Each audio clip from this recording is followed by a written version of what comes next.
feel like we can run the table. I really do.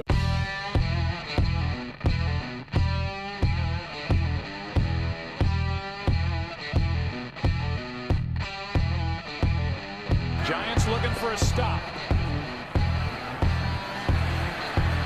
They're going to air it out. Rodgers does this better than anybody. End zone, Cobb, touchdown! Unbelievable! This to send the Packers into the NFC Championship game. It is good! The Packers are moving on! Aaron Rodgers has done it again!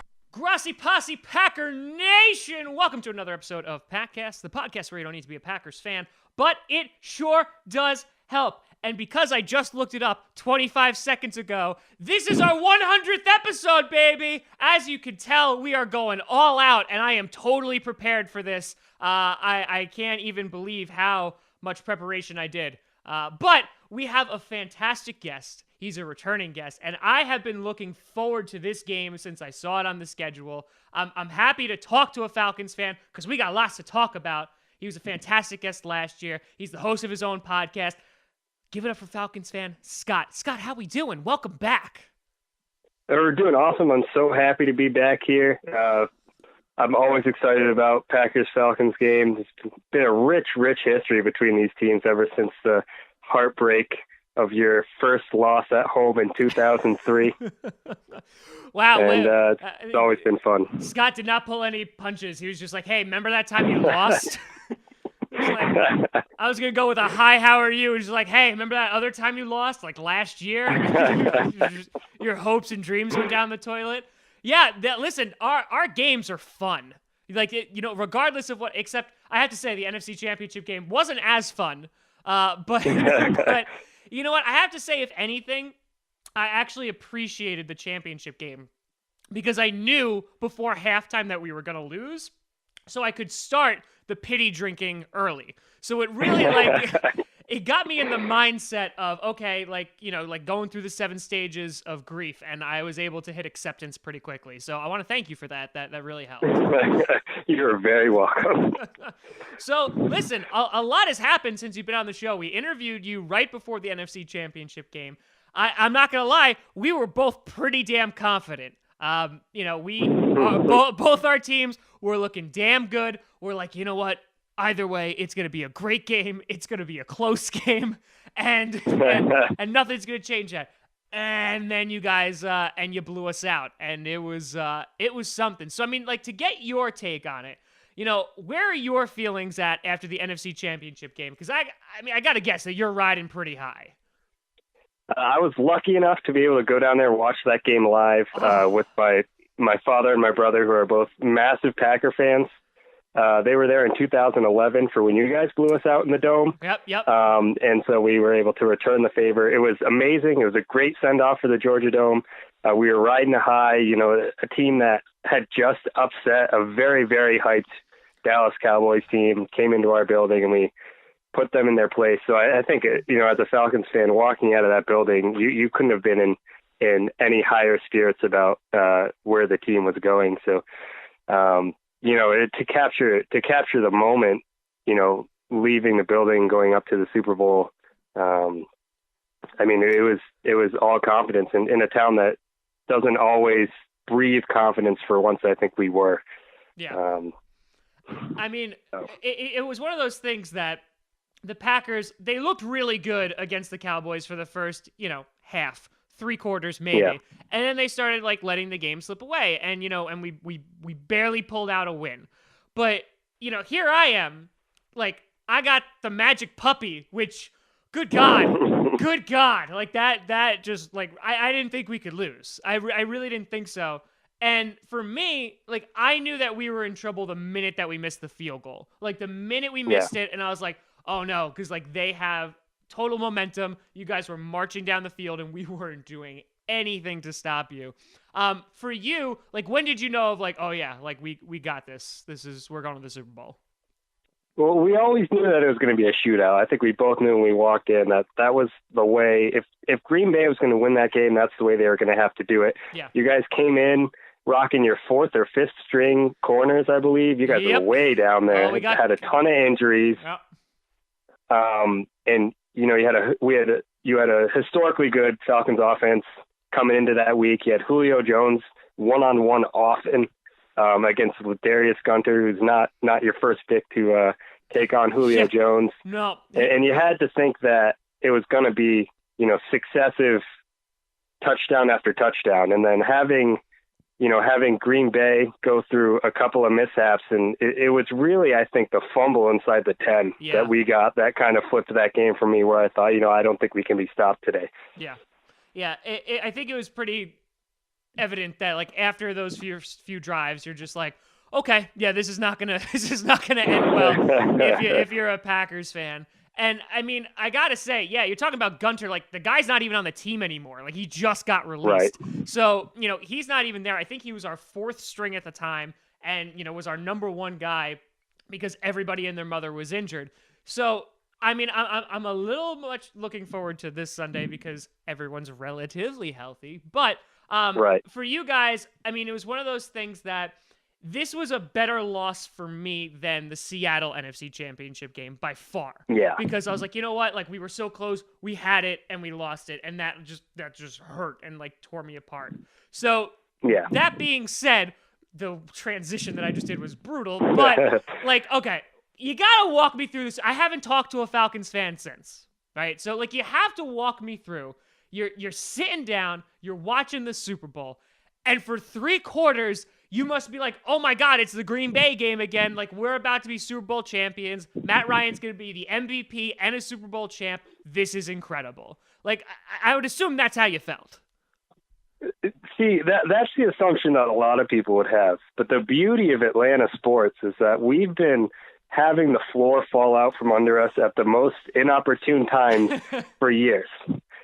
And so really, I think what hurt the most about the Super Bowl is that for 3 quarters, I sincerely did not believe that we were going to win. I sat there, I looked at the score, and I said, you know, this team has done it 1,000 times.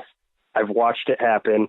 I've watched it happen with other Atlanta sports teams as well. There's no guarantee that we can win this game. And then as we got deeper and deeper into the third quarter, just for a split minute or two, I really thought we were going to win. And that's what broke me at the end of that game, was that for once in my Atlanta sports life, I truly believed that we were going to win a championship, if only briefly.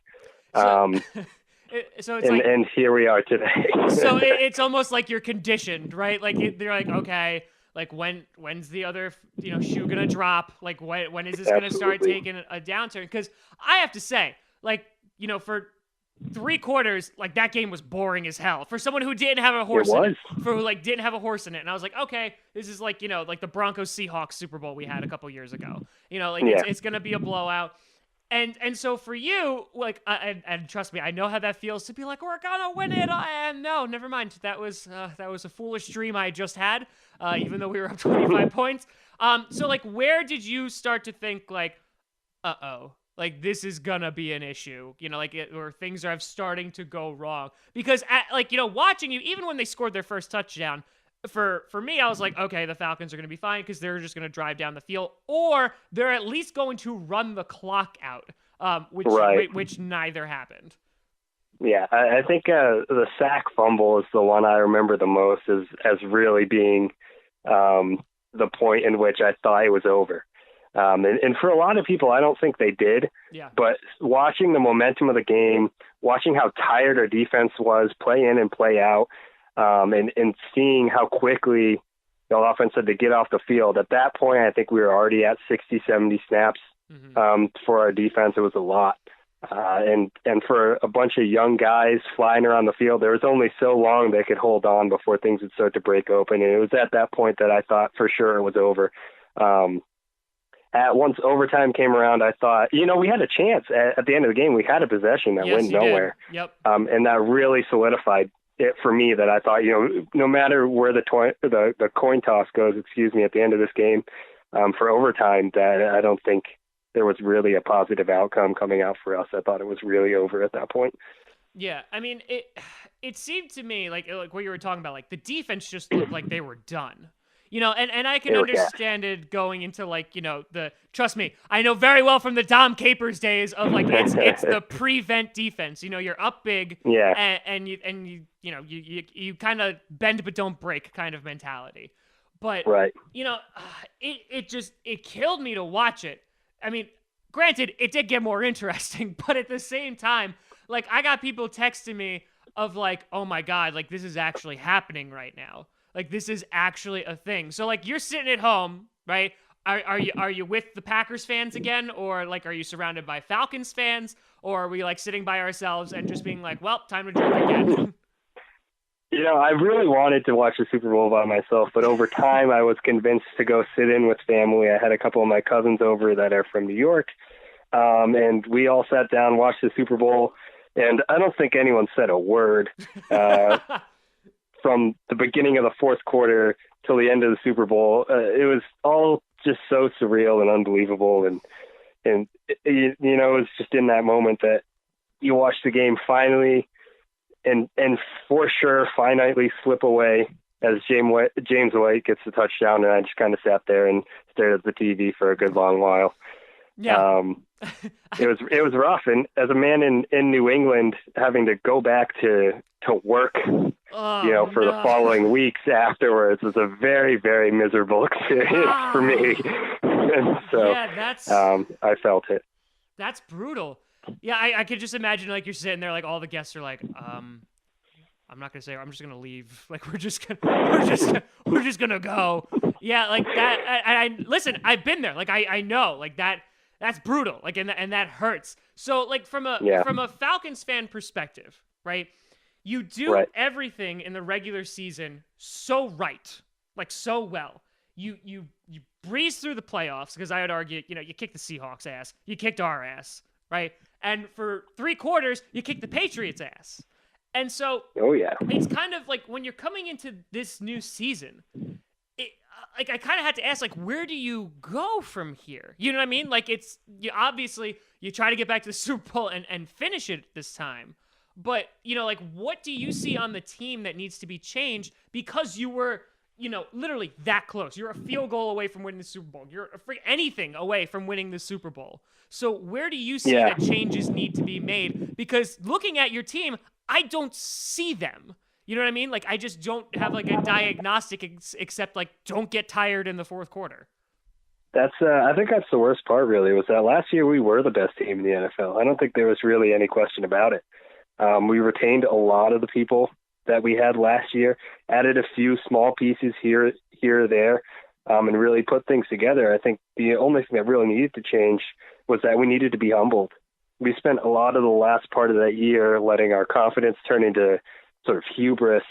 And then at that point, you get into a late game situation where you think we can, stuff it down their throats instead of, playing the analytical game and running the ball and doing things safe. We thought, we'll do what we did against every other team, and just push the score so high that it's demoralizing.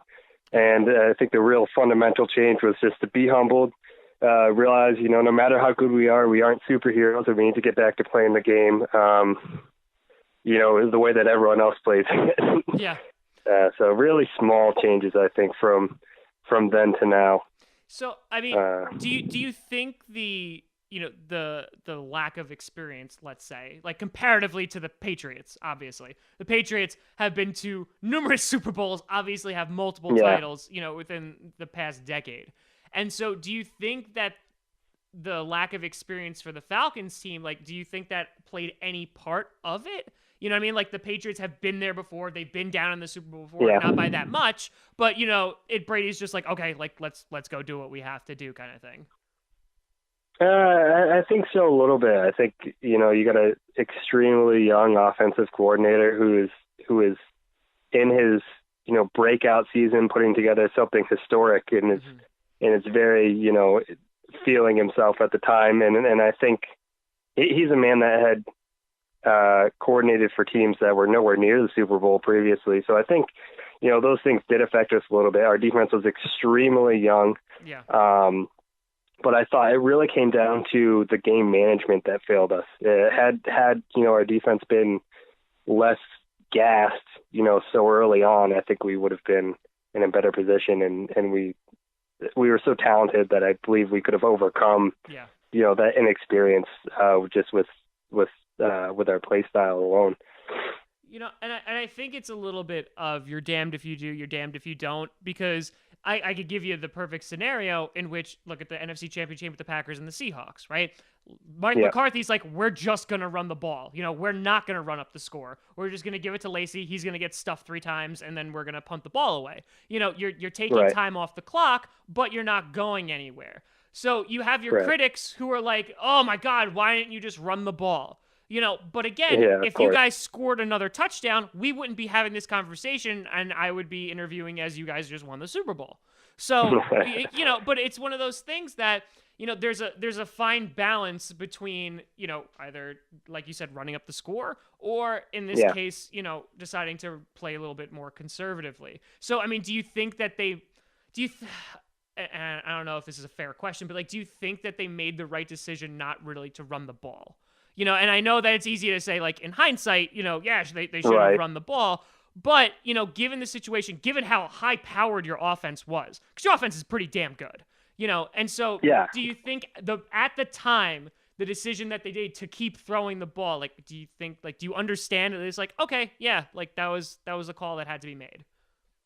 I mean, it's absolutely a loaded question. But at the time, early on in that third quarter, I thought, yes, let's just go out and bury this.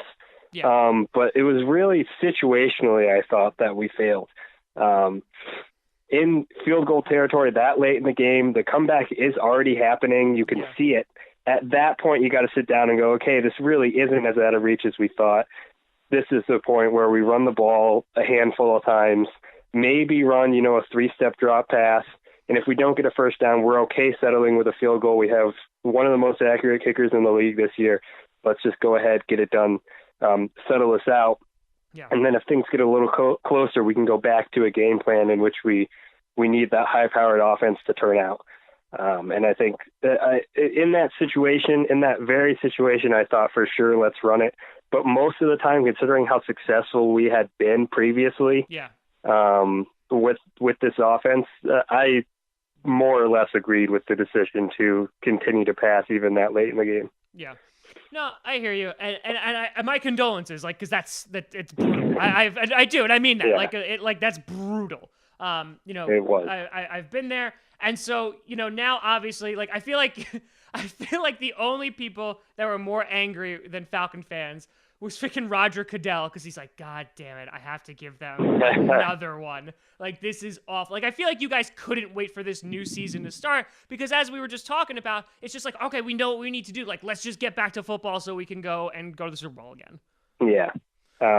Oh, yeah, definitely. But I think if anything you can take out of this, and I think what I and a lot of fans are taking out of it, is that, this is the most historic, blow up in Super Bowl history by a long shot. Oh yeah. I don't think it will be matched maybe ever. Yeah. And for as many lows as we've had as a franchise, there will never be anything lower than that. So, when I look back on the losses that come throughout this season and the failures of a good Falcons team later on in my lifetime, this year and following years, that, nothing will ever hurt like the Super Bowl hurt. Yeah. And for that, I can take solace in the fact that it'll make, the further challenges down the line a little bit easier, at least for me. Yeah. So you're basically like, I think we're in a good spot. You guys, you can only go up from here. Like, even if like you don't make the playoffs, you're just like, hey, at least we didn't lose in the Super Bowl again. Like, it's one of those things that, like, you kind of hang your hat on it a little bit. And you're like, remember, like, the worst moment in franchise history? Yeah, we'll never have that again. So hopefully we just win now. All right.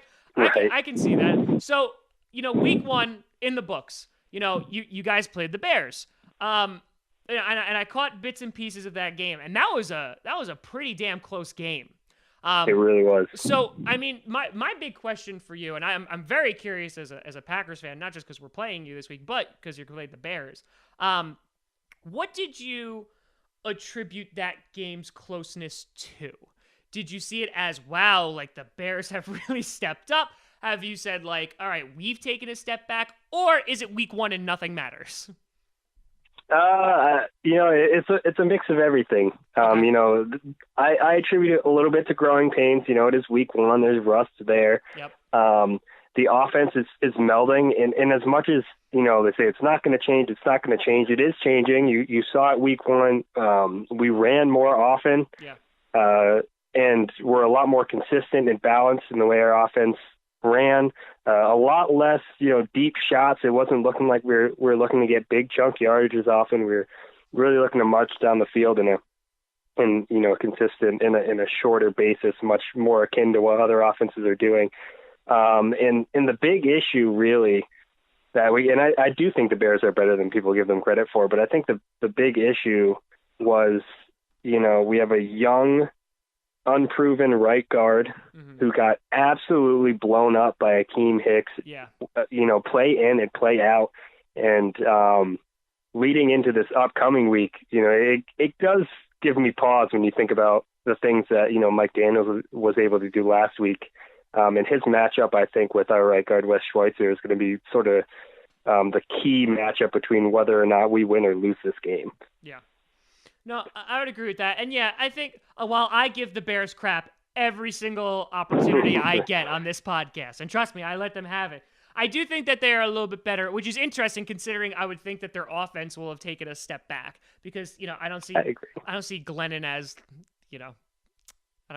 I don't want to be like super mean and say good, but but like he's an average quarterback. Right. And they've lost so many receivers. They've lost a ton of weapons. There's no more Brandon Marshall on that team.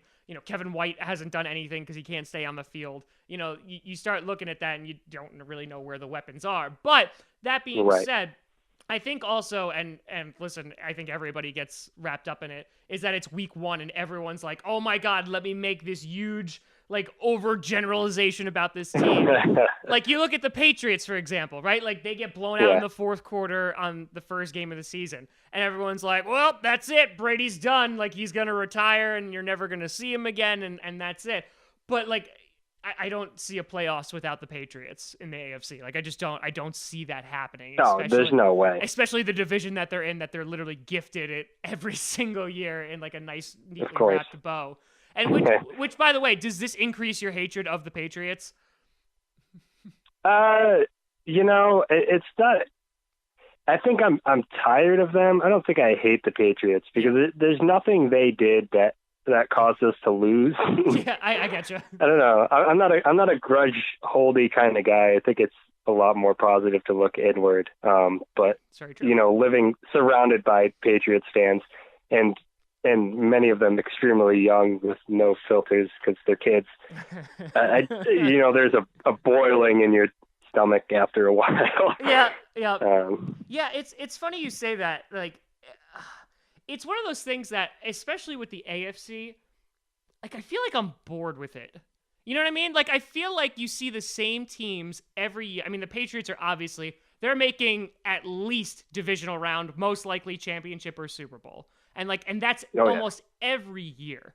And it's gotten to a point where I'm like, I kind of want to see something different. And the NFC, and this might just be a bias because we're in the NFC, but I feel like they just have those more upstart teams. You look at a team like the Buccaneers, right? The Bucks, they're a great upstart team. They have a ton of potential on that team. You look at random teams that wouldn't have been in the playoff contention a year ago, 2 years ago, that may potentially go deep into the playoffs this year. And I feel like there's just more variety there. And so, you look at your division, I think is a great example, right? So, the Panthers, who knows what they're going to do this year? Are they going to continue to suck like they did last year? The Saints usually have a decent offense. You have the Bucks, and then you have the Falcons. So where do you see your division ironing out this year? Do you see the Bucks making some momentum? Do you see this is finally the year that Drew Brees does not put up good numbers? What's your take on it?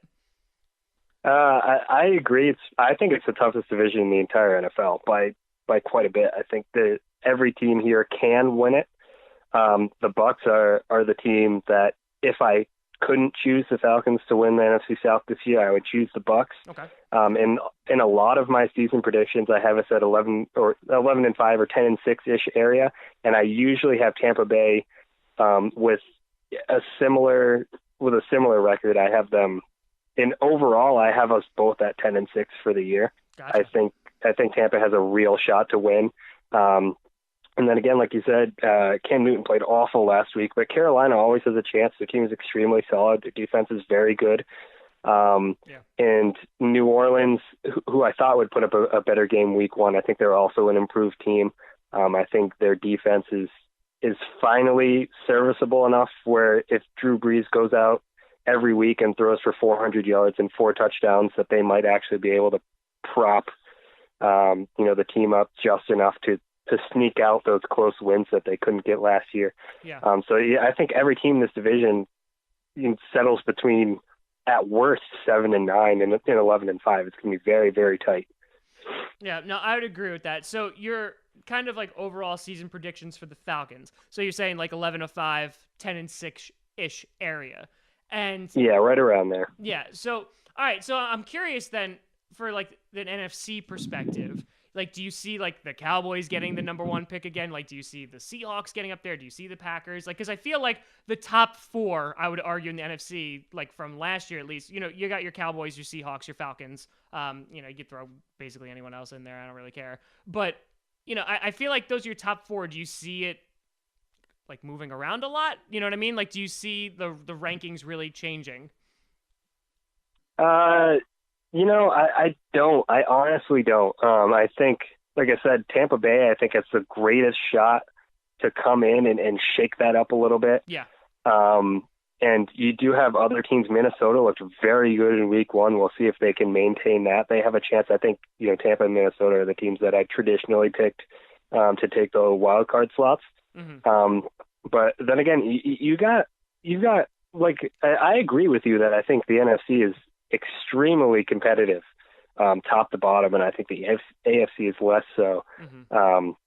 For the most part, I think the top of the AFC is they're rather top heavy, but then that midsection, like every team, from 5th, 6th to 16th ranked in the NFC can all be interchanged for the most part. Yeah. So we'll really see how that shakes out, but for the most part, I'm looking at, I think Atlanta, depending on how we get through this extremely tough schedule, and Green Bay are my top candidates for first seed this year. Yeah, I'm very much looking forward to that. And I think even with, and this is interesting for me, is that like week 1 and week 2 for us, I could see either of those being an NFC championship game. Whether it's against the Falcons, whether it's against the Seahawks. Like, I don't think anyone would be surprised to be like, oh yeah, they're going to meet again in January. Like, that's going to be a thing.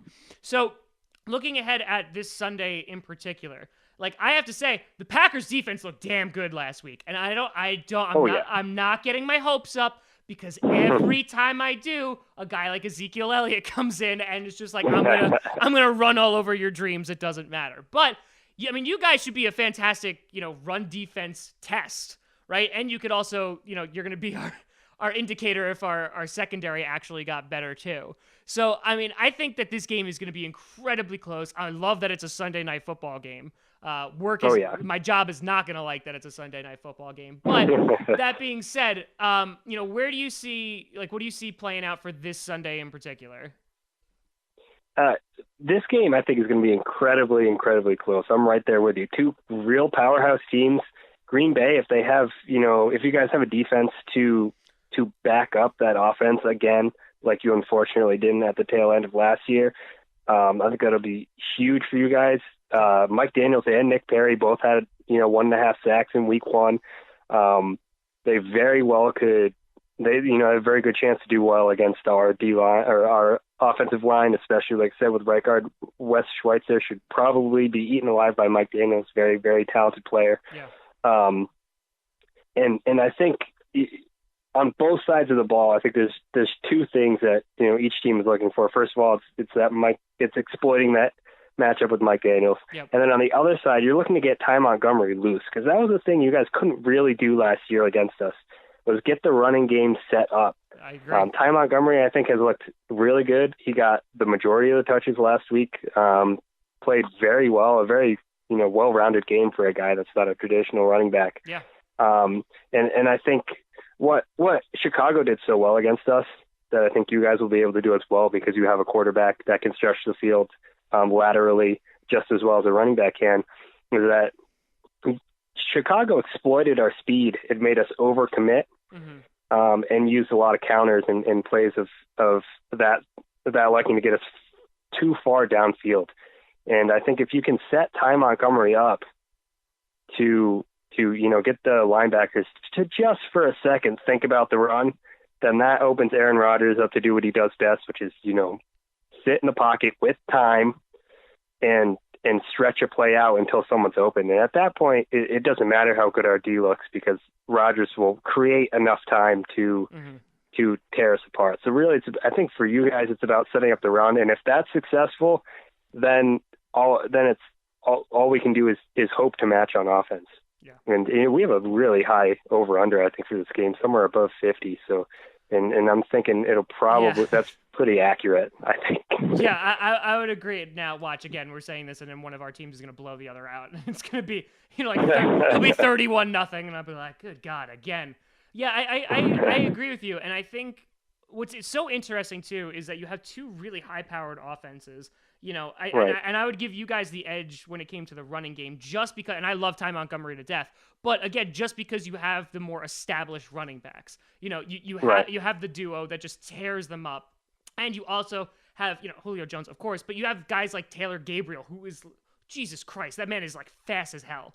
He's super good. And then, oh my, what's his face? The freaking tight end that caught like that bomb last week. And is it Hooper? Austin Hooper. Hooper, good God. Yeah. I picked him up for fantasy just for giggles. And I was like, oh my goodness, you're amazing. So, I mean, you guys have so many weapons. And I think this is going to be an excellent test for our defense, just like, it was a great test for our offense last week against, Seattle State. So I'm very, very convinced that this is going to be a close game, like you said. And I don't see anything else happening but a shootout. And, I mean, it's the christening of the new stadium, which is beautiful, by the way. Yeah, it is. It's wonderful. We watched the first competitive game ever this past Saturday, or Sunday, I believe, with Atlanta United opened up with a competitive game, 1-3-0.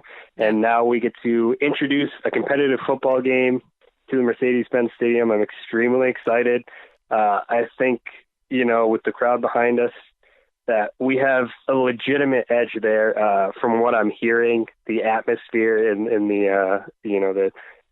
the levels of noise is very similar to how the Dome was, which is an extremely loud stadium to be in. Yeah.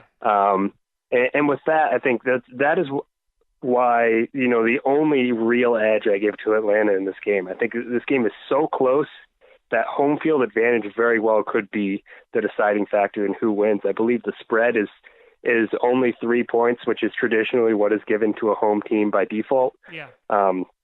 So I don't think anyone can really place this. And this is a game I see somewhere around 31-24 or 31-27, coming right down to the wire. And it should be a fun one to watch. Yeah, I completely agree. And I have to say, it's slightly off topic, but with your new stadium, and I have to say, because I saw their menu and the prices of their food, that's one of those things that I love, because and I really hope that sets the new standard for the NFL stadiums, because if you've ever been to a football game, good God, everything is so ridiculously expensive. And I have I'm just damn it, I want to hate the Falcons so bad, but they're doing so good. So that's one of those things, I'm like, all right, crap, I can't fault you guys for that. But I agree. I think it's going to be a fantastic game. And listen, I don't think they could have picked a better week 2 Sunday night game. Oh yeah, this is going to be a barn burner. I think everybody's looking forward to it. And like I said, got to be excited about price of concessions there. It really brings the appeal of the stadium out. Unfortunately, last year during the NFC Championship, my father and my brother had to drown their sorrows in $8 beers. Now they can do it in $5 beers if they so wish. Yeah, you got to see a positive. Yeah, exactly. It's just now you can actually fund your alcoholic tendencies like that. Listen, I am all for that any day of the week. So that's fantastic. Scott, thank you so much for coming back on. I wish your team the best of luck this season, and I hope we meet again, just not on Sunday, but every other game, you go for it. And listen, I wouldn't mind another NFC Championship rematch because I know it'd be one hell of a game. Oh, yeah. Thank you so much for having me. There's a small part of me that hopes you guys get the 1 seed because me and my family, we always go to the Falcons-Packers playoff games, and I really want to sit down in Lambeau and feel the atmosphere. It's a really historic stadium. It's a very cliche thing to say about Lambeau, but Lambeau's great. I think it would be, an exciting, really fun game out in the cold, and I hope in January, we'll be seeing you guys again, and I'll be able to go sit down and watch another fantastic game between us. Listen, Scott, I'm not going to lie. If it's at Lambeau and you're there, we're getting a beer together because I promise you that I will be there for it.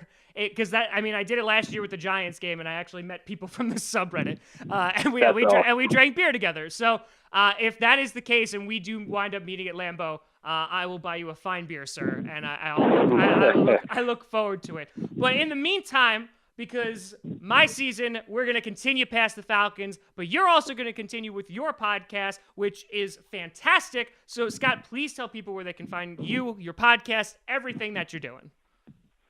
All right, guys. Awesome. Please come listen to us. I do a podcast every week with my co-host, Joe. We run the Falcon Quest, and that is posted to the Falcon subreddit every week. We are going to be skipping this week due to some unforeseen circumstances. I had an unfortunate thing happen earlier in this week, but we will be back on schedule as soon as possible. Please come down and listen to us. Hey, everybody in Atlanta that's listening to this, I want you to know, as a moderator of the Atlanta United subreddit, this is our inaugural season. I think we're only like 300 subscribers away from being the #1 MLS team sub on all of Reddit. That's awesome. Please come out and support us. We've had a great showing in the many stadiums we've been in so far, and it's always great to have another Atlanta sports team, especially one funded by the Godfather himself, Arthur Blank. So please come out, support Atlanta United, support the Falcons, support the Falcon Quest. And thank you guys so much for listening. Thank you, Tom, for having me. Of course, buddy. And best of luck this season, and I'm sure we shall meet again. Awesome. Thank you. Take care, man. I'll talk to you soon, Scott. All right. Bye-bye. Bye-bye. Woo! All right. So go and check out Scott's podcast. He really runs an amazing show. We actually had Joe on, his co-host, earlier last year as well. They're both great guys. So we love to support our guests, and that would be great. I'm very excited. I'm very, very excited for this game. I agree with Scott that I think it's going to be home field that tips the favor in Atlanta's corner, but still got to have hope that the Packers are going to pull it off, and I do. So, other business real quick before I get out of here. This is our 100th episode, and I got to be honest, when I started this podcast 3 years ago, I never thought that I would get to 100 episodes. This was kind of, let's see what happens, because I love the Packers, and this has turned into one of the most amazing experiences of my life, and I have gotten to meet the president of the Packers. I got to interview him. I've gotten to go on the field multiple times. So I really want to just thank you, whether you are just tuning in for the first time or you've been with me for the past 3 years. Thank you so much for tuning in. It means the world to me. I love hearing from every single one of you, and I really, truly appreciate any and all support, even the death threats. I really do appreciate anything, because I'm just like, look, Mom, the people on the internet talk to me. So thank you again. I really appreciate it. And with that being said, I said in the beginning of the year we're gonna do some giveaways, and I think a 100th episode will be perfect for that. So anybody who comments, if you're listening right now on SoundCloud or iTunes or Google Play Music, this is also going to be on YouTube. Hop over to the YouTube channel, leave a comment on there. I'm going to pick a random person, and they're going to win a free Grossi Posse t-shirt. I'll sign it. I'll do whatever you want with it, and I'll send it to you for completely free. I think that's the very least that I can do for you guys. So you could always find me at tomgrossicomedy.com. That's TOMGROSSI comedy, or Tom Grossi Comedy on Twitter. We're on SoundCloud, iTunes, Google Play Music, and YouTube each and every week with our recap episodes right after the Packer games. We're also with our Thursday episodes with our interviews with the opposing team's fans. And we've also been doing prediction episodes on Saturday, so check any of that stuff out. Thank you so much for watching. I'm Tom Grossi. Hope you look forward to this week's games. I'll see you on Saturday for a prediction show. And as always, go Pack Go.